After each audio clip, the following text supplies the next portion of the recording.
So this is a silly little game that is on App Inventor if you search for ready-made projects that they have. So I'm just going to show you how it works, and we're going to be updating and adding things to it to talk about making a program more complex. So basically, you have to touch the pig or poke the pig as many times as you can in 10 seconds, and at the end of 10 seconds, it tells you how many times. So if we look over here, there's a variable score 0. Basically, it sets the timeout function, which if you watch the timer video, you should watch that to kind of get the idea. So that's going to, when the time's out, when that's 10 seconds are up, which is 10,000 milliseconds, it's going to set the score label to what the score is now 11 times and sets the screen to the game over screen, which is the screen. What else is happening? Basically, each time you put your mouse down on this pig, which is actually a button, it's not an image, and I'll show you that in a second, it's going to play the sound, and it's going to set the size of the pig. If you didn't notice, the pig grows, and score equals score plus 1, so it increments the score by 1. When your mouse is up, so when you let go of the pig, basically the pig goes back to its normal size. Okay, so it's actually just moving over a little bit, so it looks like it's moving. In the design view, basically, here's the pig. The pig is a button, okay, with an image of this pig image PNG. Okay, you can also upload pictures. I know we've done a lot with URLs.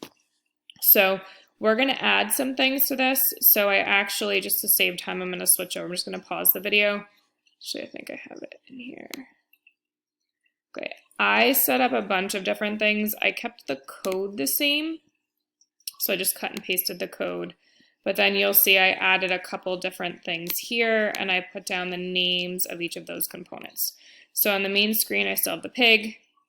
Label 1 is just here. The directions label, how many seconds do you want to play? 5 to 12 seconds. Obviously, I'm not using good grammar. The word do is not there. And then I have directions. Yeah, directions label. We have a timer. We have a timer label, a timer input, and a start button. So the first thing I'm going to do in my code is I'm going to set up what's going to happen to get this information. I'm going to do everything under here. I do want to set up a variable of time, which I'm going to set equal to 0 now, because we're going to be changing the time. We're not just going to be running it on this 10,000 seconds. So remember, you can use semicolons. You don't have to after lines. I'll put one there just because I feel like it. So when we press the start button, and so up here, I just called that start button, we are going to get the text from this, which is timer input.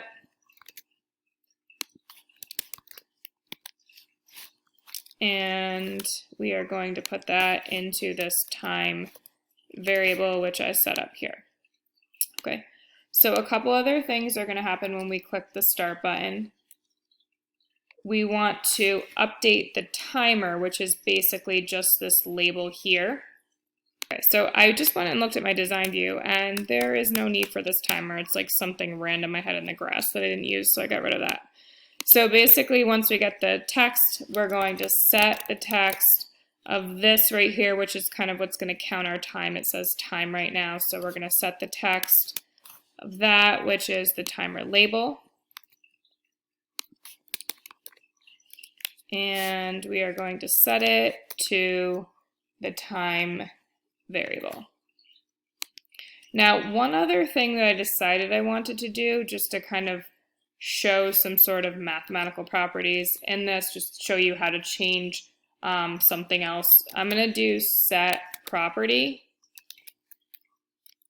And I'm going to scroll down here just to remind you of what that is. So I'm going to set the property of that timer label to, and specifically we're going to set its font size, and that popped up right there. And I'm actually going to make it grow over the time, so it's like that time as we get closer to the time being done, that number is going to get bigger.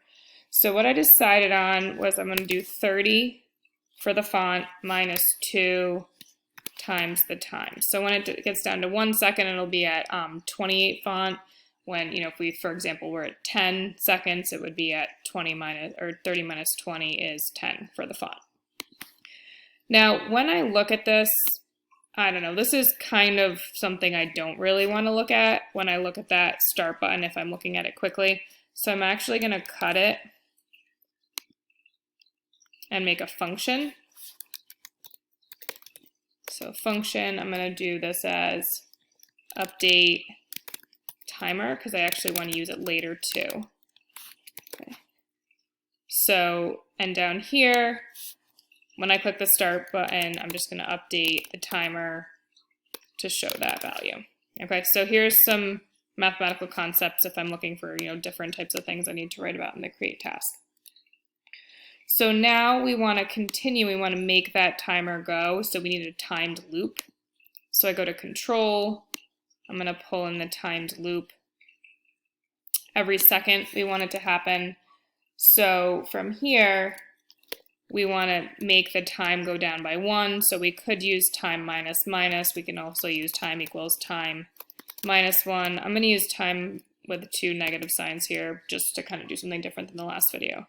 And so each time that goes down, we also want to update the timer with the timer function. Okay, so we do have 2 spots here. We're updating the timer in the beginning, and then each time we go through the timed loop, we're going to update the timer as well. So we want to keep doing this until we get to the end of those seconds. So to do that, we want to set a timeout function. Okay, and what do we want to do? So we want to do this after the time seconds are up. So if we typed in 10, we want 10 times 1,000, and so on to get those milliseconds. So now we're going to start to, actually, why don't we just run the program now? Okay, we actually are going to look down here and see what else was happening. We already had this set timeout function, which is really similar to what was going on right here with our set timeout function. Here we had it set to 10,000 because we were always doing 10 seconds. On this one, we're picking a time, which is why we could change that. But things that we do want to happen still is we do still want to set the text on that second page of the score label to the score, and we do want to set the screen to the game over screen. I'm just going to make sure that I kept those. Yeah, so I checked up here. Those are still the same names because I know I changed some stuff around. So I'm going to cut this and paste it up here. We want that to happen when the time runs out. Okay, so now I don't need this anymore. I'm going to delete that and move this up. So let's just run and see how things are going. So I'm going to start with something small like 7 seconds.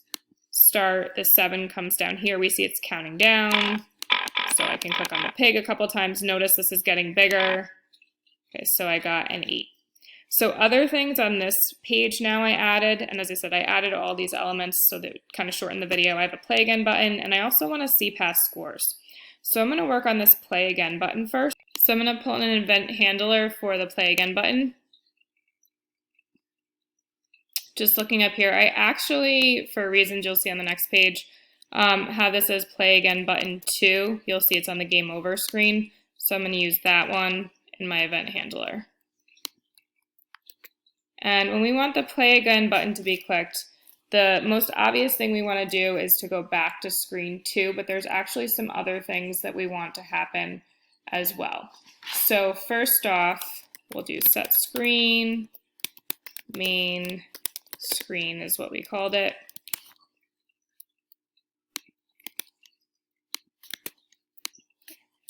Other things we want to happen, we want the time to go back to 0 so the person can still pick the time. We want the score to go back to 0. So we're resetting those 2 variables back to 0. We want to update the timer. So if you remember, we made that function up here. So our timer will now say 0, not whatever that last time was from when we did that before. And I also will still have the 7 or whatever seconds I entered here. So I'm going to set text of my timer input to 0. Okay, I could set it actually also to an empty string would work as well, so that there's nothing here and someone sees that they can enter a new time. So all of that's now happening. We have our play again button too. So I'm just going to run this one more time. I don't know, it says 5 to 12 seconds, but I'm just going to enter 2 seconds, press start, push it a couple times.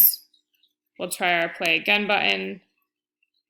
And it doesn't look like it worked, so I'll have to go back and fix it. Through my program quickly, what's interesting is when I press this play again, it goes, but then it goes right back. So what's happening here is basically that timed loop is still going on. So what I should have done, if I go to my controls, remember there's another stop timed loop, and I should have put that in this timeout function. So as soon as that time runs out, I don't want this loop to continue. So we're gonna put that right in. So we'll try it one more time. I don't know why that's not deleting. Okay, so run. We'll put in something small. Oops, the run didn't go. Start. Okay, and now my play again button does bring me back. I can type something in. We see that this was set to 0. We could set it really to whatever value we wanted to as we went through. Okay, so looking at this, our next thing we want to do is start to collect all of these scores so we could see a list of past scores. So even when I say that, I say the word list, and that's what we want to use.